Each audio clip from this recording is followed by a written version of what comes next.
Hello and welcome to Tilt Astrology. I've decided that I'd make a video that provides a brief introduction to mundane astrology and more specifically about the techniques I use. This saves me from explaining the technique every time I post a video concerning mundane astrology. In a nutshell, it's laziness from me, but it does have the bonus of saving you from boredom. So what exactly is mundane astrology? Mundane astrology is a look at the events that affect a nation. There are some definitions that describe it as an astrology that's concerned with the politics of a nation. I'm not a fan of that particular description. I think it's a bit wider than that, as it also looks at the finances, resources, and health of the people in that country. The techniques are applied to individual countries, and it looks at how events in that nation might play out over time. This means you can't look at a chart and say it applies to the entire planet, as each nation on Earth will have its own beginning chart, and that chart's going to reflect particular concerns and topics in different ways.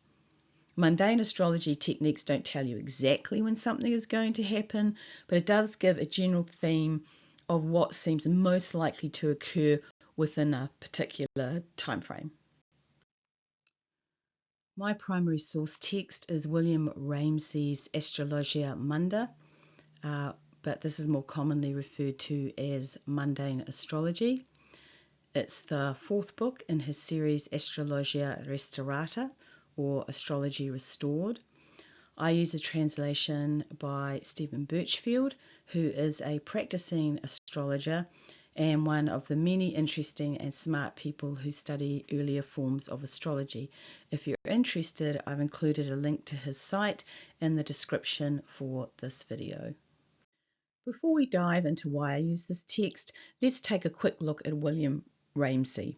So Ramesey lets us know something about his background in the introduction in the Astrologia Restaurata.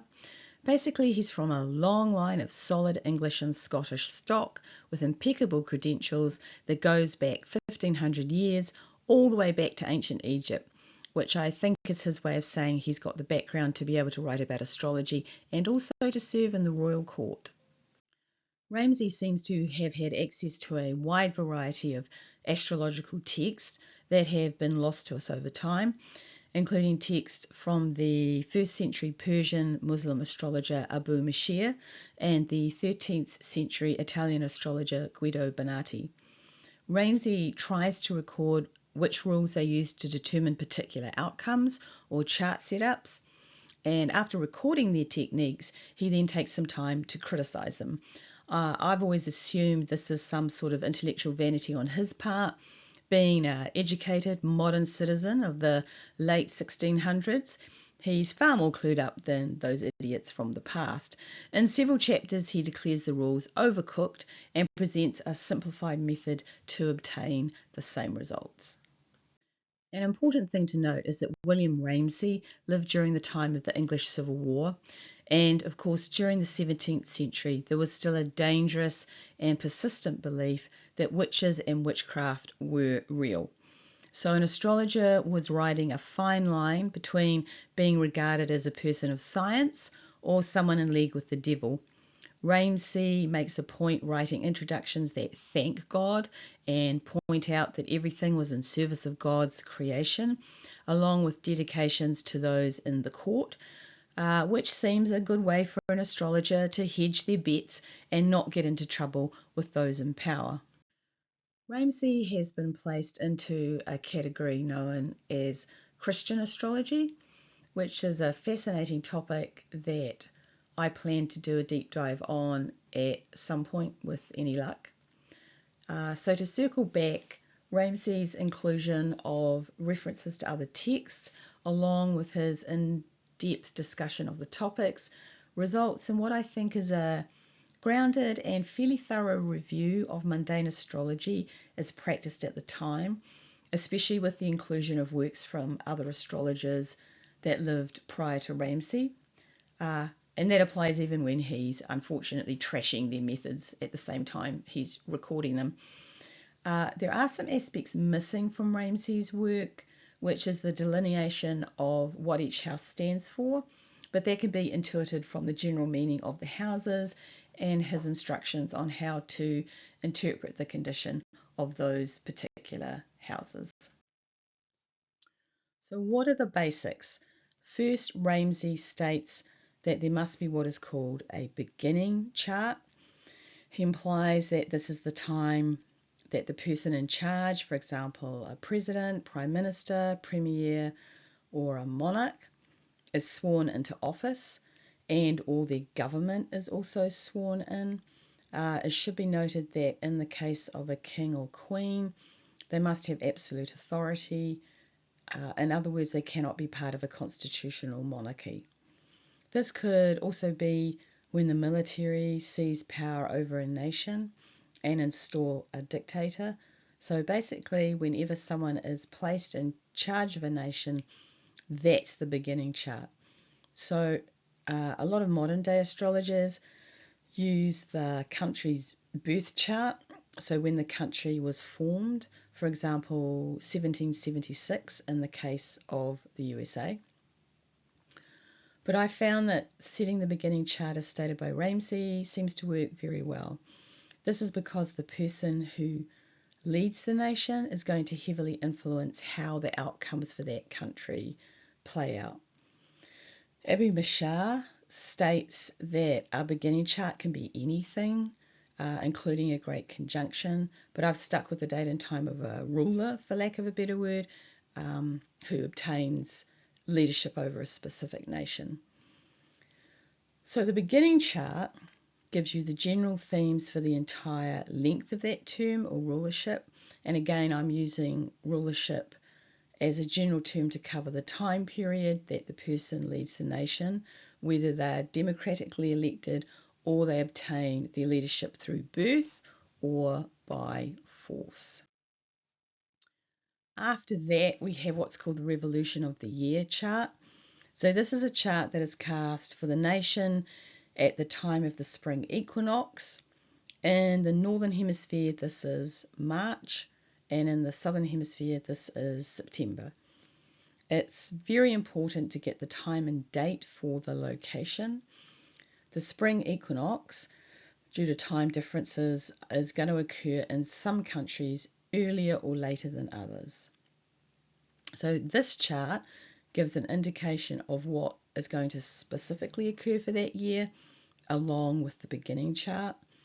Ramesey introduces specific rules for how many charts are needed to be used to develop the revolution of the year technique. Part of this technique is determining what is known as the Lord of the Year. So this is the planet that rules the year and governs the overall conditions of the country in general. So the Lord of the Year is signified by the planet in the ascendant, according to William Ramesey.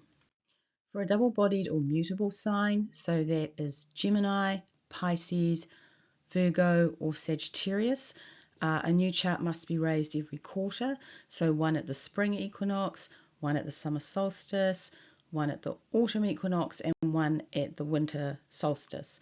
This reflects the changeable nature of the signs, so it's important to account for the uncertainty and the possibly different situations that are going to happen over that year. For cardinal signs, so that's Aries, Cancer, Libra and Capricorn, the chart has to be raised for a spring equinox and the autumn equinox. So this reflects the nature of a cardinal sign. It's movable, active, it's all about going forward. And so the results may not always be as expected because cardinal signs sometimes experience difficulties reaching their goal. For a fixed sign, so that's Taurus, Leo, Scorpio and Aquarius, there's only one chart needed, and that is the chart raised for the spring equinox. The signs are fixed, so nothing more is required. There are other considerations, including whether it's a day or night chart, whether the planet rises before or after the sun, but I'm not going to get into the tiny details of that for this video. After the chart's generated, It's a matter of reviewing the significations of the planets and the houses, the fixed stars, along with the Lord of the Year. The Lord of the Year is the planet ruling the ascendant. This chart is compared to the beginning chart, and that determines overall what might happen during that year. Before I get into the detail, I'd just like to point out that I've tried to use pictures that represent the times that Ramesey lived in, so these images are not trying to be exclusionary. Also, the pictures are, quite frankly, a mixed bag, so if you're an historian watching this, I apologise profusely. So let's get into it. In mundane astrology, the planets represent groups of people within a nation rather than an individual. I'm just going to provide an overview here at a high level. Many of the jobs that Ramesey describes no longer exist or apply in the 21st century, so some adjustments need to be made.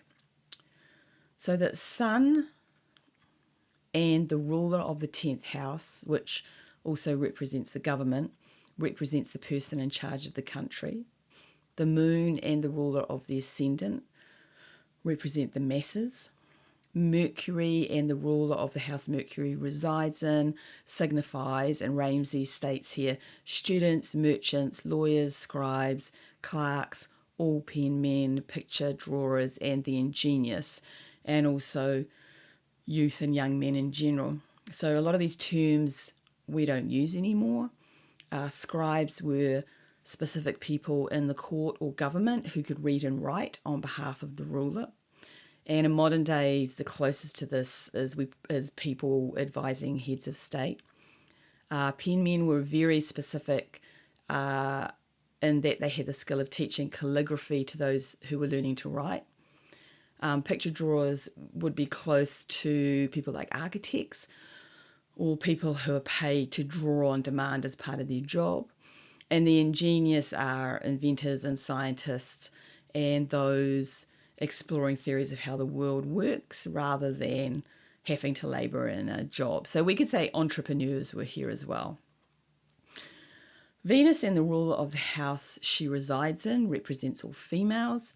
In more modern times, I think we could say the women's movement in general, but also as part of the modern interpretation, people involved in entertainment, the arts and the leisure industry and fashion.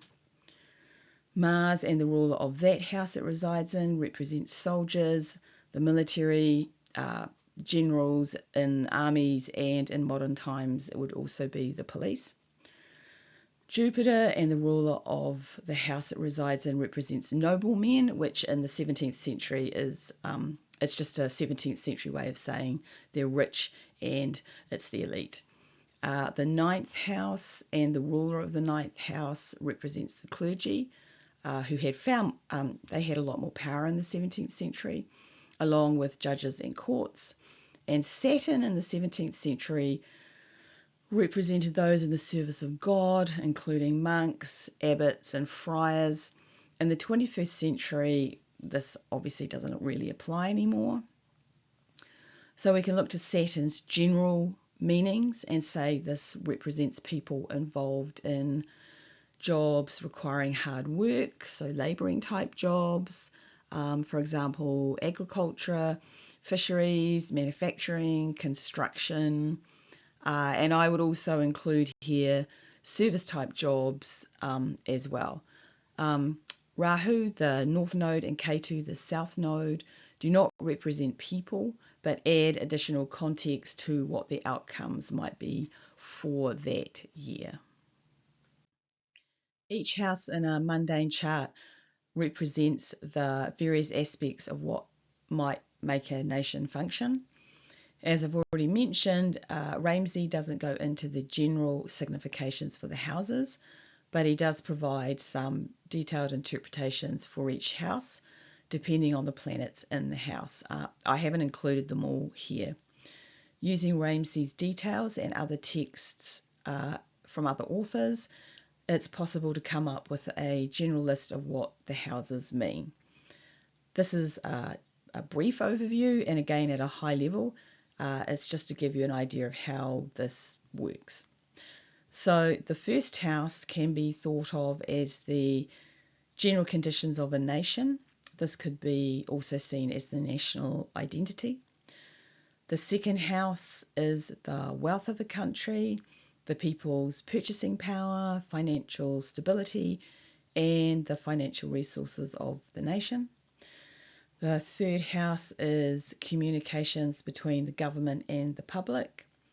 In the modern era, this includes the media, news outlets, the internet, and telecommunications. The fourth house shows natural resources, properties, and housing. The fifth house is about investments, gambling, speculation in general, the stock exchange, and children of the nation. The sixth house is relations with neighbours at a wider level, so how everyone interacts with everyone else. The general health of the people, political stability, debts, litigations, and labour relations. The seventh house is relationships between people and businesses and organisations, so it's agreements in general. The eighth house is red tape, obstructions, delays, accidents, including fatal accidents, floods, earthquakes, epidemics, cyclones, all that stuff. They don't call this a grief-producing house for nothing. However, just like in the eighth house in natal astrology, it can also show easy gains, such as capital gains, depending on the conditions of the planet ruling the house and the planets in the house. The ninth house is the judicial system, diplomats, and overseas missions.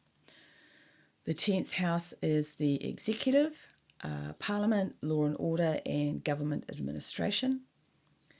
The 11th house rules incomes, gains, and future plans. This is also about international alliances. Finally, the 12th house is expenditure, financial losses, mishaps, foreign debt, and war. If you're familiar with natal astrology, what each house represents, you can kind of see how those houses work in a similar way, except the meanings are applied at a national level. The meanings and significations are used to determine what's going to happen over a year, how this might play out, and it's done in combination with the beginning chart. So that's it from me. Thank you for making it all the way through this video and watching the entire thing. I hope you found this brief introduction to mundane astrology informative. If you'd like to subscribe, like, or leave a comment, that would be a big help to my channel. I also have a Patreon account, which you can check out if you want to. The Patreon link is in the channel's description and in this video. So I hope to see you again soon, and once more, thank you for watching.